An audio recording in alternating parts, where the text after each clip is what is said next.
आज के इस एक्सप्लेनर में एक ऐसे मैसिव ग्लोबल कंपटीशन के बारे में बात करेंगे जहां धरती के हर एक देश से एक रिप्रेजेंटेटिव ने हिस्सा लिया।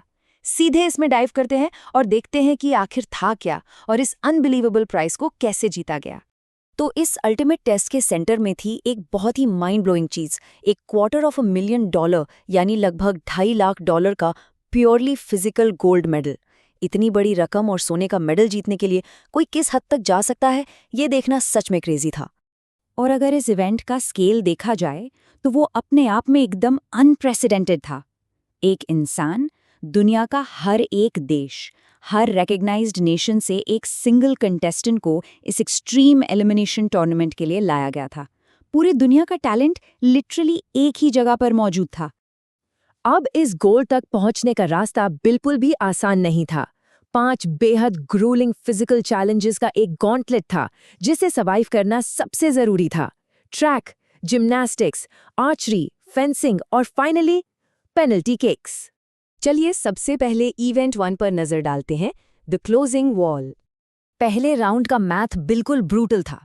कंटेस्टेंट्स को लगातार बड़े होते हर्डल्स क्लियर करने थे, वो भी तब जब एक जाइंट मैकेनिकल वॉल उनके पीछे तेजी से बंद हो रही थी।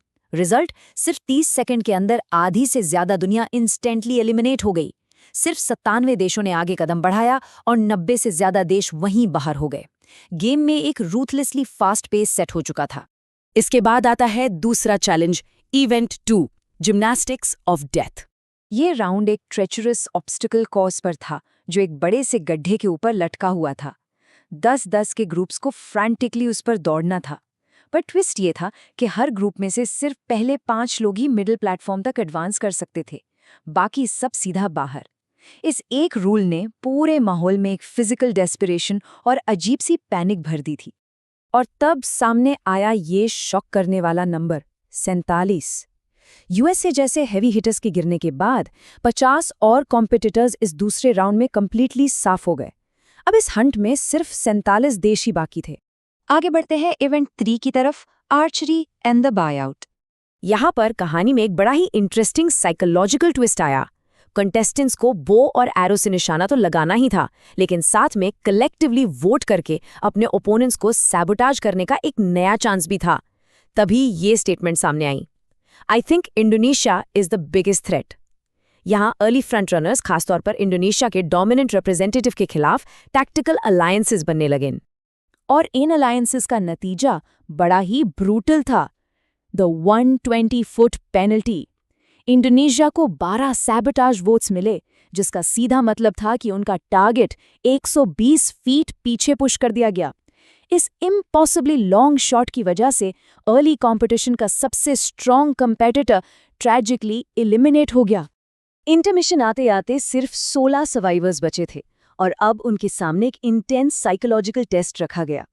एक चॉइस थी, या तो एक गारंटीड $10,000 का ब्रीफ केस अभी ले लिया जाए और गेम छोड़ दिया जाए, या फिर उस $2.5 लाख के मेडल के लिए 1 in 16 चांस पर गैम्बल किया जाए। फीजी और इटली के रिप्रेजेंटेटिव्स ने स्मार्टली इस प्रेशर को समझा। उन्होंने वही गारंटी वाली कैश ली और गेम से वाइजली वॉक अवे कर लिया। ऐसे टेंशन वाले माहौल में एक गारंटीड अमाउंट सच में काफी टेम्पटिंग होता है। जो बचे वो बढ़े इवेंट 4 की तरफ, सडन डेथ फेंसिंग।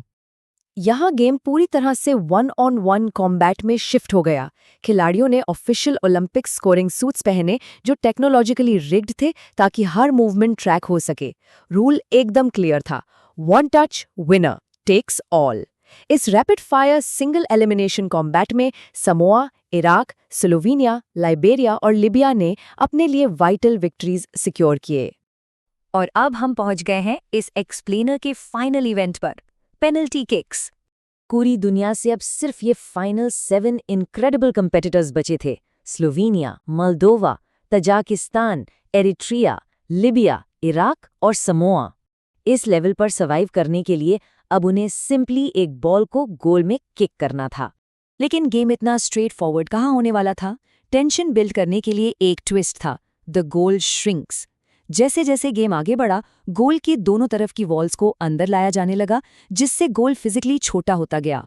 इसने आखिरी एलिमिनेशंस को फोर्स कर दिया और उन श्रिंकिंग गोल्स ने सिस्टमैटिकली लोगों को बाहर निकालना शुरू किया। राउंड 1 में 7 देश थे, राउंड 2 में सिर्फ 5 बचे और फाइनल राउंड आते आते सिर्फ 2 एब्सोल्यूट बेस्ट देश ही मैदान में रह गए। स्टेज पूरी तरह सेट था अल्टीमेट शोडाउन के लिए, लिबिया वर्सेस स्लोवेनिया। श्रिंक होती वॉल्स हटा दी गई और इन आखिरी 2 लोगों को बारी बारी से स्ट्राइकर और गोलकीपर का रोल प्ले करना था। फिर आया वो हार्ट स्टॉपिंग मोमेंट जिसे द गोल्डन ब्लॉक कह सकते हैं। लिबिया ने स्लोवेनिया की क्रूशियल शॉट को ब्रिलियंटली ब्लॉक कर लिया। इस एक मोमेंट ने एक पूरा विनर टेक ऑल सिनेरियो खड़ा कर दिया था। और तब आई लिबिया की तरफ से वो ice cold final kick. Yes, I win, this is for Libya. इन्हीं शब्दों के साथ लिबिया ने ग्लोबल चैंपियन का टाइटल और वो मैसिव गोल्ड मेडल अपने नाम कर लिया। साथ ही पार्टिसिपेट करने वाले हर एक व्यक्ति को उनके एफर्ट्स के लिए $2000 का इनाम भी दिया गया। तो सब कुछ खत्म होने के बाद एक बड़ा सवाल जो पीछे छूट जाता है, क्या एक अलग सोशल स्ट्रैटेजी इंडोनेशिया जैसे अर्ली फ्रंट रनर्स को बचा सकती थी?